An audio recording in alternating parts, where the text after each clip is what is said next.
नमस्कार, आदाब, जय भीम, सत श्री अकाल। मैं हूँ माजिद सिद्दीकी और आप देख रहे हैं फोकस हिंदुस्तान न्यूज़ चैनल। आज की ख़ास खबरें सब्सक्राइब करें, लाइक करें, शेयर करें। फिर आऊँगा एक ताज़ा खबर को लेकर माजिद सिद्दीकी।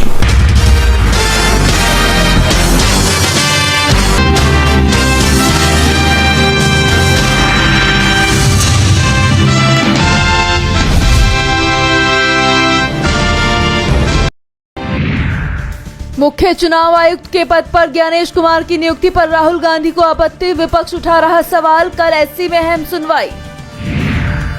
आज शुरू होगा यूपी का बजट सेशन, कुंभ भगदड़ पर सरकार को घेरेगी समाजवादी पार्टी। दिल्ली सीएम की रेस में शामिल हुए रविंद्र इंद्राज सिंह और कैलाश गंगवाल समेत बड़े नेता, बीजेपी में चल रही चर्चा। जम्मू कश्मीर में लागू हुए नए आपराधिक कानूनों की समीक्षा करेंगे अमित शाह, सुरक्षा कर्मी भी रहेंगे मौजूद। कांग्रेस नेता उदित राज की मायावती पर विवादित टिप्पणी, भड़के आकाश आनंद, यूपी पुलिस को दिया अल्टीमेटम। अभद्र टिप्पणी मामले में रणवीर इलाहाबादिया को मिल सकती है राहत, एफआईआर के खिलाफ याचिका पर आज सुप्रीम कोर्ट में होगी सुनवाई। केंद्र के वकील की अनुपस्थिति पर सुप्रीम कोर्ट की फटकार, कोर्ट के प्रति कुछ तो शिष्टाचार दिखाएं।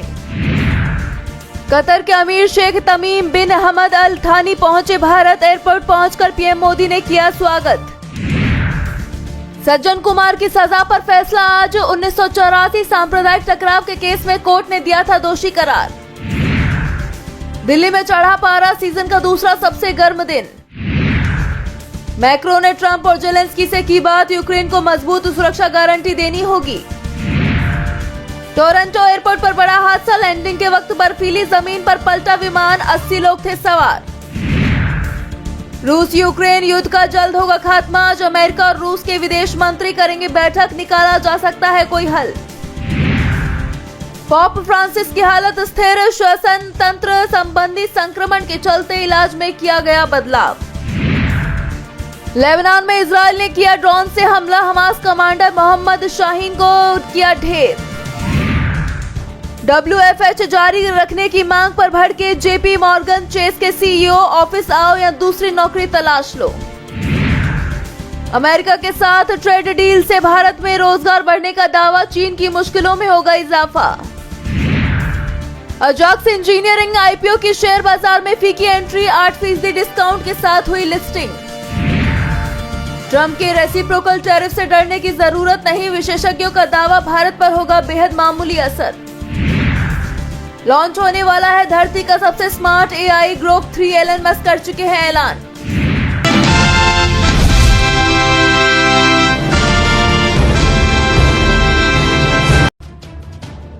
मुंबई से सटे कल्याण डोंबिवली महानगर पालिका में आने वाले 65 इमारतों के क्लस्टर पर हथौड़ा चलेगा। बॉम्बे के हाईकोर्ट ने इन सभी इमारतों को अवैध करार दे दिया है और इस संबंध में हाईकोर्ट के ताज़ा आदेश के बाद करीब 10 से 15 साल से यहां रहने वाले परिवारों के सामने पुनर्वास का संकट खड़ा हो गया है। इन सभी लोगों को एक हफ्ते के अंदर फ्लैट खाली करने का अल्टीमेटम दिया गया। अनुमान बताया जा रहा है कि इन इमारतों में करीब 6500 लोग रहते हैं। जानकारी के मुताबिक अपनी जिंदगी भर की गाढ़ी कमाई से लोगों ने इन इमारतों में फ्लैट्स खरीदे और इनमें भी ज्यादातर फ्लैट ऑनर्स ने बैंक से लोन लिया। उन्हें प्रधानमंत्री आवास योजना के तहत सब्सिडी भी मिली। इसके बाद यहाँ रह रहे लोगों ने इन्हीं फ्लैट्स के पते पर अपने सभी लीगल दस्तावेज बनाए और अब इन लोगों को बताया गया है कि बिल्डर ने उनके साथ धोखाधड़ी की है। बिल्डरों ने फर्जी दस्तावेजों के आधार पर न केवल रेरा अथॉरिटी में रजिस्ट्रेशन कराया बल्कि सारे फ्लैट्स बेच दिए। इस संबंध में कोर्ट में मामला आने के बाद बॉम्बे हाईकोर्ट ने एक हफ्ते के अंदर इन इमारतों को गिराने का आदेश दिया।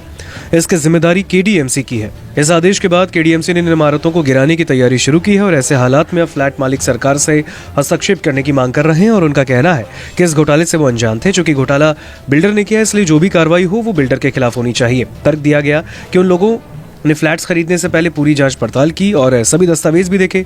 इसी बिना पर उन्हें प्रधानमंत्री आवास योजना की सब्सिडी मिली। जानकारी के मुताबिक ये घोटाला 2022 में आर्किटेक्ट संदीप पाटिल ने उजागर किया और उन्होंने इस संबंध में KDMC में शिकायत की और यहां सुनवाई नहीं होने पर हाईकोर्ट गए। हाईकोर्ट के आदेश पर जांच हुई तो पता चला कि 2019 से 2022 के बीच बिल्डरों ने नकली बिल्डिंग प्लान बनाकर रेरा से मंजूरी ली और सारे फ्लैट्स बेच दिए। इस संबंध में KDMC ने बिल्डर के खिलाफ 2 FIR दर्ज कराई हैं और अब तक इस मामले में 15 लोग गिरफ्तार हो चुके हैं। बॉम्बे हाईकोर्ट ने पिछले साल नवंबर में इन इमारतों को गिराने का आदेश दिया और इस फैसले के बाद स्थानीय लोगों ने इन इमारतों के नियमितीकरण की अपील की, लेकिन हाईकोर्ट ने अपील खारिज करते हुए इसी हफ्ते इन इमारतों को गिराने के आदेश दे दिए हैं। इससे लोगों में काफी नाराजगी है। प्रभावित लोगों ने कहा कि यह घोटाला केडीएमसी के अधिकारियों के साथ बिल्डर ने मिलीभगत कर अंजाम दिया। कार्रवाई इनके खिलाफ होनी चाहिए, लेकिन जो लोग जीवन भर की जमा पूंजी लगा चुके हैं उनके घर गिराए जा रहे हैं।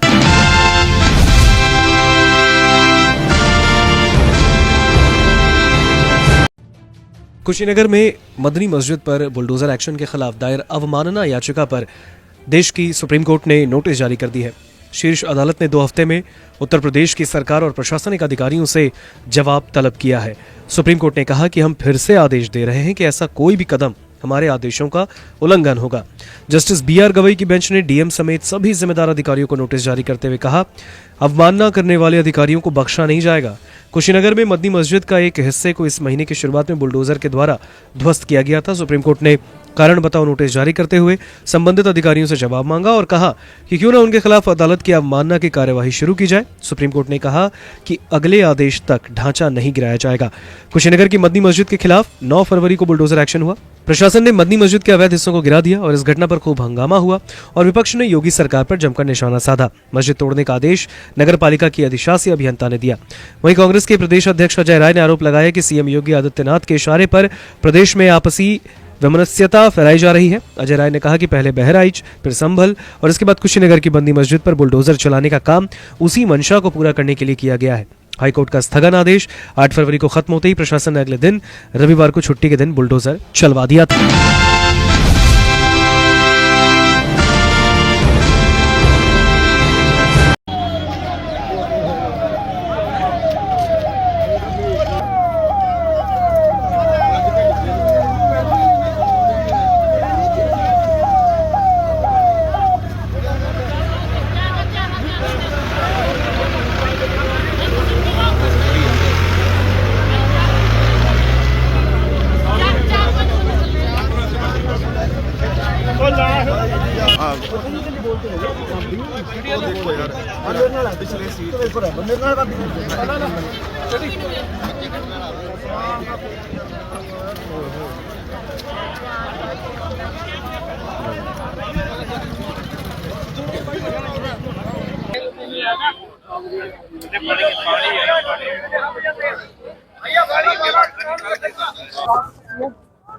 गई भाई एम्बुलेंस भाई ਚੱਕਿਓ ਮੜਦੇ ਨੂੰ ਭਾਈ ਭਾਈ ਪਾਣੀ ਕੱਢ ਦੀ ਐ ਕਰੋ ਉਹਦੇ ਚ ਮੁੱਦਾ ਪਾ ਲਓ ਗੱਡੀ ਚ ਮੁੱਦਾ ਪਾ ਲਓ ਆ ਗੱਡੀ ਆ ਗਿਆ ਥੋੜਾ ਜਿਹਾ ਸਰ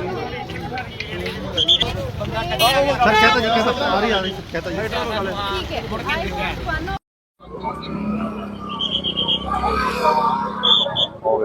ਬੈਗਾਂ ਦੇ ਥੱਲੇ ਥੱਲੇ ਆ ਜਾਂਦੇ ਆ ਲੋਕ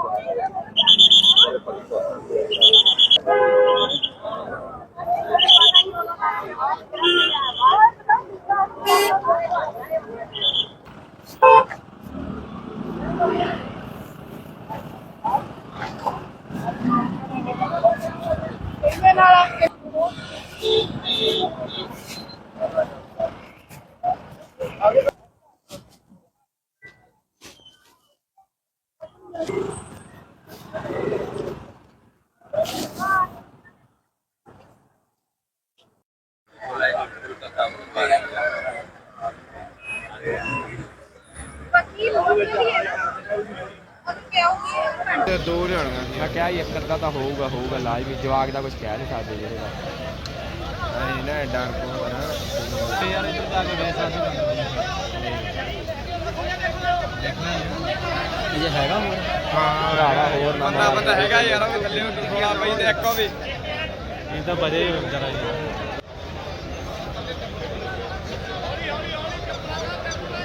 ਮੈਂ ਤਾਂ ਨਾ ਕਰਨ ਲਈ ਭੈਣ ਦੀ ਇਹਦੇ ਬੁੱਢੇ ਨਹੀਂ ਕਰ ਲਈ ਮੈਂ ਇਹਨਾਂ ਨੂੰ ਕਿਹਾ ਕਿਸੇ ਨੇ ਇਹਨਾਂ ਖਬਰ ਚਲਾ इमीडिएटली सारी टीम्स रश कर गई ने मौके ते कुछ कैजुअलिटीज़ हुई हैं अभी बिल्कुल फाइनल नंबर्स नहीं है बट सारे पेशेंट्स ਨੂੰ अब गुरु गोबिंद सिंह हॉस्पिटल भेज दिता है वहाँ पे उन्होंने ट्रीटमेंट चल रही है emergencies operating around the clock there so we are just seeing कि वजह की सी की वी विल टेक एक्शन बाद में एंड जो इन्होंने जो भी आर्थिक मदद भी बाद में दी जा सकती है जिन्हें परिवारों को नुकसान हुआ है वो आप कार्रवाई करांगे। ਅਸੀਂ ਬਾਈ ਜੀ ਡਿਊਟੀ ਤੇ ਸੀਗੇ ਇੱਥੇ ਇੰਸਪੈਕਟਰ ਸਾਹਿਬ ਨਾਲ ਸੀ ਇੰਚਾਰਜ ਨਾਲ ਜੀ ਸਵੇਰ ਕੋਈ ਸਾਡਾ ਸੀਗਾ ਰੇਡ ਸੀਗੀ ਸਾਡੀ ਸਾਨੂੰ ਜਿਵੇਂ ਹੀ ਪਤਾ ਲੱਗਿਆ 2 ਮਿੰਟ 'ਚ ਇੱਥੇ ਪਹੁੰਚੇ ਤੇ ਤਕਰੀਬਨ ਅਸੀਂ 10 ਤੋਂ 12 ਬੰਦੇ ਆ ਕੇ ਕੱਢਿਆ ਜੀ ਉਦੋਂ ਪਹਿਲਾਂ ਹੜ ਤੋਂ ਆਉਣ ਤੋਂ ਪਹਿਲਾਂ ਪਬਲਿਕ ਨੇ ਬੰਦੇ ਕੱਢ ਲਏ ਸੀ ਜਿਹਦੇ 'ਚ 2-3 ਤਾਂ ਮੈਨੂੰ ਲੱਗਦਾ ਡੈਡ ਸੀਗੇ ਜਿਹੜੇ ਅਸੀਂ ਆ ਕੇ ਕੱਢੇ ਹੁਣ ਹਾਲਾਤ ਕਿਸ ਤਰ੍ਹਾਂ ਹਾਲਾਤ ਦੇਖੋ ਜੀ ਹੁਣ ਹੋ ਸਕਦਾ ਬੱਸ ਦੇ ਹੇਠਾਂ ਹੋਣ ਤਾਂ ਬੱਚੇ ਜੀ ਬੱਚਾ ਕਹਿ ਰਿਹਾ ਇੱਕ ਮਿਲ ਨਹੀਂ ਰਿਹਾ ਹੁਣ ਬੱਸ ਹਾਈਡਰਾ ਮੰਗਾਈ ਸਿੱਧੀ ਕਰਕੇ ਪਤਾ ਲੱਗੂਗਾ। ਮਤਲਬ ਕਿ ਬੱਸ ਲਖਵਿੰਦਰ ਸਿੰਘ ਜੀ। ਤੁਸੀਂ ਮੌਕੇ ਤੇ ਆਏ ਸੀ ਜਦੋਂ ਇਹ ਬੱਸ ਪਲਟੀ ਹੈ ਹਾਂਜੀ, ਕਿਸ ਤਰ੍ਹਾਂ ਦੇ ਹਾਲਾਤ ਸੀ ਔਰ ਕੀ ਜਦੋਂ ਬੱਸ ਡਿੱਗੀ ਆ ਜੀ ਅਸੀਂ ਉਦੋਂ ਹੀ ਆ ਗਏ ਜੀ ਇੱਥੇ ਤੇ ਉਸ ਟਾਈਮ ਕਈ ਵਿੱਚੋਂ ਨਿਕਲੀ ਜਾਂਦੇ ਜਿਹੜੇ ਜਵਾਨ ਸੀ ਮੁੰਡੇ ਉਹ ਤਾਂ ਆਪੇ ਨਿਕਲ ਗਏ ਵਿੱਚੋਂ, ਬਾਕੀ ਜਿਹੜੇ ਉਹ ਅਸੀਂ ਆਪ ਕੱਢੇ ਆ ਜੀ। ਬਾਕੀ 5 ਜਣੇ ਨਾ ਮੌਕੇ ਤੇ ਹੋ ਗਏ, ਇੱਕ ਉਹਨਾਂ ਵਿੱਚੋਂ ਸੀਗੀ ਬੁੜੀ ਸੀਗੀ ਤੇ ਉਹਨਾਂ ਦੀ ਡੈਥ ਹੋ ਗਈ ਜੀ, ਫਿਰ ਉਹਨਾਂ ਨੂੰ ਕੱਢਿਆ ਜੀ ਵਿੱਚੋਂ। ਹਾਂਜੀ, ਬਾਕੀ ਵਿੱਚ ਜ਼ਖਮੀ ਬਹੁਤ ਹੋਏ ਜੀ। ਸਾਡੇ ਕੋਲ 15-20 ਮਿੰਟ ਪਹਿਲਾਂ ਹੀ ਇੱਕ ਇਨਫੋਰਮੇਸ਼ਨ ਆਈ ਸੀ ਔਰ ਅਸੀਂ ਸਾਰੇ ਇੱਥੇ ਮੌਕੇ ਤੇ ਪਹੁੰਚੇ। ਐਜ਼ ਆਫ ਨਾਓ 26 ਇੰਜਰਡ ਨੂੰ ਅਸੀਂ already medical Guru Gobind Singh medical college and hospital ਅਸੀਂ ਐਡਮਿਟ ਕਰਾ ਚੁੱਕੇ ਨੇ ਐਂਡ ਪ੍ਰਾਈਮਾ ਫੇਸੀ ਰਿਪੋਰਟਸ ਦੇ ਹਿਸਾਬ ਨਾਲ 5 casualties ਜਿਹੜੀ ਹੈਗੀ ਉਹ ਲੱਗਦਾ ਹੈ ਕਿ it is feared that 5 might be dead in this entire unfortunate incident और as of now as well evacuation the process ਜਾਰੀ ਹੈ ਔਰ ਅਸੀਂ ਪਿੱਛੇ divergence already ਲਗਾ ਚੁੱਕੇ ਹਾਂ। ਪ੍ਰਸ਼ਾਸਨ ਵੱਲੋਂ ਕਿਸ ਤਰ੍ਹਾਂ ਦੀ ਮਦਦ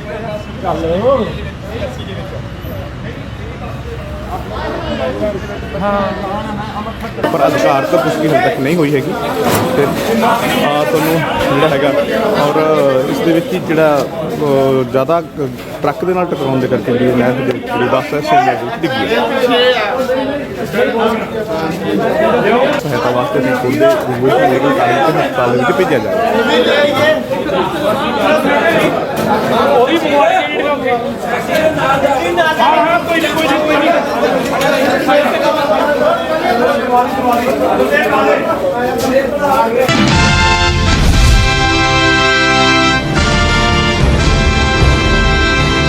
दरअसल हरिद्वार के रानीपुर विधायक आदेश चौहान को गृह मंत्री अमित शाह के बेटे जय शाह का नाम लेकर फोन पर 5 लाख रुपए मांगने का मामला सामने आया, जिसके बाद पुलिस ने अज्ञात के खिलाफ धोखाधड़ी सहित अन्य धाराओं में मुकदमा दर्ज कर जांच शुरू कर दी। इसके अलावा उत्तराखंड में कई भारतीय जनता पार्टी के विधायकों को मंत्री बनाने का ऑफर गृह मंत्री के बेटे के नाम से कॉल आया है, पैसों की भी डिमांड की गई है। पुलिस के मुताबिक विधायक आदेश चौहान के पीआरओ रोमेश कुमार ने तहरीर देकर बताया कि विधायक को बृहस्पतिवार को एक अनजान नंबर से फोन आता है। कॉल करने वाले शख्स ने खुद को केंद्रीय गृह मंत्री अमित शाह का बेटा जय शाह बताया और राजनीतिक विषयों पर बातचीत हुई। इसके बाद फोन पर शख्स ने कहा कि दिल्ली व मणिपुर में व्यस्तताओं की वजह से पापा ने भाजपा के राष्ट्रीय अध्यक्ष जेपी नड्डा के पुत्र हरीश नड्डा को उत्तराखंड से संबंधित विषयों पर निर्णय लेने के लिए अधिकृत किया है। उन्होंने पार्टी फंड में सहयोग की अपेक्षा की है। शुक्रवार को फंड की व्यवस्था कर शाम तक दिल्ली आ जाएं, वहां गृह मंत्री और राष्ट्रीय अध्यक्ष से मिलाएंगे। उसने विधायक को दूसरा नंबर देकर उसे अपना सेक्रेटरी बताया और अब विधायक ने बताया है कि आखिर उनके साथ क्या हुआ। तो आप सुनिए कि रानीपुर के विधायक आदेश चौहान ने क्या कुछ कहा है। और कुछ फ्रॉड टाइप के लोग हैं, मुझे लगता है उसका हम लोग बाद में समझ पाए, लेकिन 13/14 की मध्य रात्रि को लगभग 12:30 बजे कॉल मेरे पास आती है एक अननोन नंबर से। तो मैंने सोचा 12:30 बजे कोई कॉल कर रहा था, कोई समस्या में ना हो कहीं कोई। तो मैंने जैसे ही कॉल उठाया तो उसने लगभग 22 मिनट मेरे से बात की और उसने अपने आप को जय शाह पुत्र माननीय केंद्रीय गृह मंत्री अमित शाह जी बताते हुए और बहुत सारी विषयों पर बात करी, मणिपुर के चुनाव को लेकर, दिल्ली के चुनाव को लेकर, उत्तराखंड के अंदर राष्ट्रीय खेलों को लेकर, और धीरे धीरे करके बहुत सारी बातें होने के बाद फिर उसने उत्तराखंड के विषय में बात की और मुझे कहा कि आपको कल शाम को दिल्ली आकर माननीय केंद्रीय गृह मंत्री जी से मिलना है। भाई जी मेरा 15 तारीख को दिल्ली जाने का कार्यक्रम था ही गुरुकुल विश्वविद्यालय के काम के दृष्टि से, लेकिन मैं फिर 14 तारीख को दिल्ली के लिए मूव किया क्योंकि रात को आइडेंटिफाई करना भी थोड़ा कठिन था और उस समय एक ही कॉल आई थी तो मुझे लग रहा था कि हो सके जय शाह ने ही फोन किया हो। लेकिन जब अगले दिन में उनके कई बार फोन आए तो मुझे थोड़ा डाउट हुआ। फिर मैंने उसको कंफर्म करने के लिए नड्डा जी के लड़के हरीश नड्डा से हरीश नड्डा जी से बात की। उन्होंने कहा कि ऐसा कोई नंबर जया जी के पास नहीं है। मैंने उनका भी नंबर कहीं से कलेक्ट करके उसको भी देखा, तो उसमें दोनों में अंतर था। और उनकी बातचीत में जिस तरह से वो पार्टी से डोनेशन की बात कर रहे थे, तो ऐसी कभी भारतीय जनता पार्टी में कोई परंपरा रही भी नहीं। लेकिन क्योंकि इतने बड़े व्यक्ति का वो नाम ले रहे थे, तो मैंने कहा हो सकता है ऐसा कुछ व्यवस्था होने वाली हो। तो मैं दिल्ली जब पहुंच गया तो उसके बाद भी उनके कॉल आते रहे। फिर जब मेरी हरीश नड्डा जी से बात हो गई और ये मैंने उनको बता दिया कि हरीश नड्डा जी से मेरी बात हुई और वो ये कह रहे हैं कि ऐसी कोई बातचीत उनसे आपकी नहीं हुई है, तो उसके बाद उसने फोन अपना काट दिया। उसके बाद एक नंबर से और उन्होंने मुझे कॉल किया और फिर ये कहा कि आपको अब सब कुछ पता चल ही गया है और आपको अभी हमारे आदमी मिलेंगे और आपको उनको 5 लाख रुपए देने हैं। आपने नहीं दिए तो हम आपको सोशल मीडिया पे आपके खिलाफ दुष्प्रचार करेंगे, गलत चीजें वहां पर पोस्ट करेंगे। तो ऐसा कहकर उन्होंने धमकी एक दी है। तो मैंने इसको अपने केंद्रीय नेतृत्व को भी इसके संज्ञान में लिया, माननीय प्रदेश अध्यक्ष जी, माननीय मुख्यमंत्री जी को संज्ञान में मिलाया और अमित शाह जी के ऑफिस से भी उस चीज को हमने कंफर्म करने की कोशिश की। तो वहां से भी बात सही हो गई थी कि ऐसा कोई नंबर जया जी के पास नहीं है। तो कुल मिलाकर फिर कल उसमें एक FIR दर्ज कराई है, क्योंकि ये हमारे केंद्रीय नेताओं को, भारतीय जनता पार्टी के शीर्ष नेतृत्व को बदनाम करने की साजिश भी हो सकती है। तो इसलिए आगे ऐसी घटना ना हो और हम लोग भी सावधान हो और साथ ही साथ ऐसे लोगों के खिलाफ कठोर कार्रवाई हो, वो जेल के शिक्षों के अंदर हो। तो इसी मंशा से कल FIR दर्ज कराई गई। दरअसल नैनीताल से बीजेपी विधायक सरिता आर्य को मंत्री बनाने का ऑफर आया। फोन पर जय शाह का उस व्यक्ति ने नाम लिया और कहा कि वो अमित शाह का बेटा बोल रहा है और अगर आपको मंत्री बनना है तो आप हमें पैसे दे दें, तब हम आपको मंत्री बना देंगे। इसके अलावा रुद्रपुर के विधायक शिव अरोड़ा को भी जय शाह के नाम से फोन आया और 3 करोड़ रुपए की डिमांड की गई और कहा गया कि अगर आप 3 करोड़ रुपए देते हैं तो आपको मंत्री बना दिया जाएगा। वहीं रानीपुर के विधायक आदेश चौहान को जब शक हुआ तो अगले दिन उन्होंने किसी के माध्यम से जेपी नड्डा के बेटे हरीश नड्डा से संपर्क किया तो पता चला कि उन्हें धोखाधड़ी का शिकार बनाने की कोशिश की गई। दोबारा कॉल आने पर विधायक ने खुलासा होने की बात कही और उसने धमकी दी कि 5 लाख रुपए दें वरना वह अपनी टीम से सोशल मीडिया पर दुष्प्रचार करवाएगा। अब वहीं पुलिस में केस दर्ज हो गया है और SSP हरिद्वार परमेंद्र डोभाल ने बताया कि मुकदमा दर्ज कर जांच शुरू कर दी गई है। घटना 14 फरवरी की देर रात की है। इस पर विधायक के PRO रोमेश कुमार द्वारा शिकायत पर हरिद्वार के बहादुराबाद थाने के अंतर्गत धारा 308(2) के तहत मुकदमा दर्ज किया गया।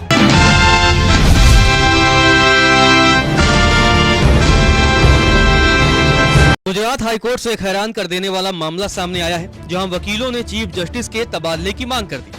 17 फरवरी को गुजरात हाईकोर्ट अधिवक्ता संघ ने बकायदा सर्वसम्मति से एक प्रस्ताव भी पारित किया है, जिसमें चीफ जस्टिस सुनीता अग्रवाल को कानूनी ढांचे के तहत दूसरे हाईकोर्ट में ट्रांसफर करने की मांग की गई है। गुजरात हाईकोर्ट अधिवक्ता संघ के अध्यक्ष ब्रजेश त्रिवेदी ने बताया कि अधिवक्ता संघ की असाधारण आम सभा की बैठक में पारित प्रस्ताव की एक प्रति भारत के प्रधान न्यायाधीश को भेजी जाएगी। अधिवक्ता संघ की तरफ से बताया गया कि संघ की आम सभा ने उच्च न्यायालय के रोस्टर में अचानक परिवर्तन के संबंध में हाल की घटनाओं पर चर्चा करने और उचित प्रस्ताव पारित करने के लिए बैठक की थी, जिसमें मौजूदा मुख्य न्यायाधीश जस्टिस सुनीता अग्रवाल को दूसरे हाईकोर्ट में तबादला करने की मांग से जुड़ा प्रस्ताव पारित किया गया। अधिवक्ता संघ के अध्यक्ष ब्रजेश त्रिवेदी ने बताया कि अधिवक्ता संघ की असाधारण आम सभा की बैठक में पारित प्रस्ताव की एक प्रति भारत के मुख्य न्यायाधीश को भी भेजी जाएगी। उन्होंने कहा कि जिस तरह से रोस्टर में अचानक बदलाव किए गए, इस मुद्दे को अखबारों में कवर किया गया और सोशल मीडिया पर चर्चा हुई, उससे वादियों की नजर में उच्च न्यायालय की गरिमा का अपमान हुआ है। हमने इस मुद्दे को उठाया है, इस प्रस्ताव पर मतदान हुआ और इसे सर्वसम्मति से पारित कर दिया गया। हम मंगलवार को उच्चतम न्यायालय के प्रधान न्यायाधीश को प्रस्ताव की एक प्रति भेजेंगे। सदन माननीय मुख्य न्यायाधीश को कानून के दायरे में स्थानांतरित करने सहित उचित कदम उठाने का संकल्प लेता है, ताकि यह सुनिश्चित हो सके कि वादियों और जनता का विश्वास बहाल हो और भविष्य में ऐसी प्रथाएं दोबारा न।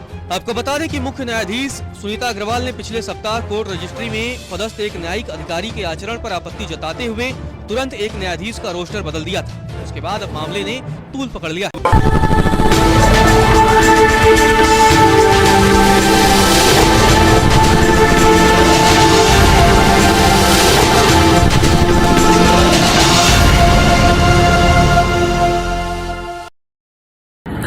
दोस्तों आज मैं आपको बताने वाला हूं कि अगर आपकी बॉडी में मैग्नीशियम की डेफिशिएंसी हो जाए तो आपको क्या क्या प्रॉब्लम हो सकती है। सबसे पहले इंसोमेनिया, नींद ना आना, स्लीपिंग डिसऑर्डर, इंसान सारी रात करवटें बदलता है, नींद नहीं आती, स्ट्रेस लेवल, एंजाइटी बढ़ जाती है इससे, क्योंकि कोर्टिसोल हार्मोन को रोकने में मदद करता है। और अगर आपकी बॉडी में मैग्नीशियम नहीं है तो कोर्टिसोल बढ़ जाता है, जिसकी वजह से स्ट्रेस और एंजाइटी हो जाती है। मूड स्विंग्स, इंसान को पता नहीं चलता उसके मूड स्विंग्स होते हैं, थोड़ी थोड़ी देर में गुस्सा आना, थोड़ी थोड़ी देर में चिड़चिड़ापन होना, क्योंकि ये सेरोटोनिन हार्मोन को बढ़ने में मदद करता है। अगर आपकी बॉडी में less magnesium is equal to less serotonin, और सेरोटोनिन हैप्पीनेस का हार्मोन है। अलावा इसके ये फटीग को भी कम करता था। अगर आपकी बॉडी में मिनरल डेफिशिएट है, अगर आपकी बॉडी में मैग्नीशियम नहीं है तो आपको थकावट बहुत जल्दी फील होगी, जरा सा काम करती है आपकी बॉडी थक जाएगी। पुअर डाइजेस्टिव सिस्टम, ये डाइजेस्टिव सिस्टम को भी मैनेज करने में बड़ा शानदार रोल प्ले करता है, और अगर इसकी डेफिशिएंसी है तो कॉन्स्टिपेशन, डायरिया जैसी प्रॉब्लम हो जाती है। माइग्रेन, बहुत खतरनाक प्रॉब्लम है माइग्रेन। अगर डेफिशिएट है आपकी बॉडी मैग्नीशियम से तो आपको माइग्रेन की प्रॉब्लम भी हो सकती है। ब्लड प्रेशर, अगर आपकी बॉडी में मैग्नीशियम कम है तो आपको ब्लड प्रेशर की प्रॉब्लम हो सकती है। इरेगुलर हार्टबीट, ये हार्टबीट का बढ़ जाना, कम हो जाना, बढ़ जाना, कम हो जाना, मैग्नीशियम डेफिशिएट होने की निशानी है।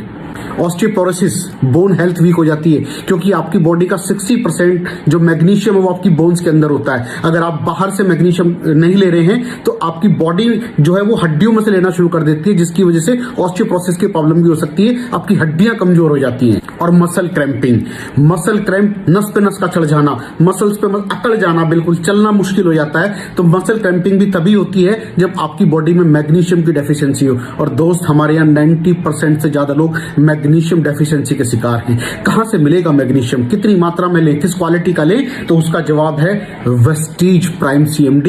इसके अंदर आपको भरपूर मात्रा में मैग्नीशियम मिलेगा, आपकी सारी प्रॉब्लम सॉल्व हो जाएगी। Thank you so much. दर्शकों, देख लिया आपने हमारे वीडियो को। हमें खुशी होगी कि आपने हमारे न्यूज़ को लाइक किया और दूसरों को शेयर किया। अगर अभी तक हमारे चैनल फोकस हिंदुस्तान को सब्सक्राइब नहीं किया है तो तुरंत सब्सक्राइब करें, कमेंट करें और बेल आइकॉन को प्रेस करें। हम हाजिर हैं खबर के लिए।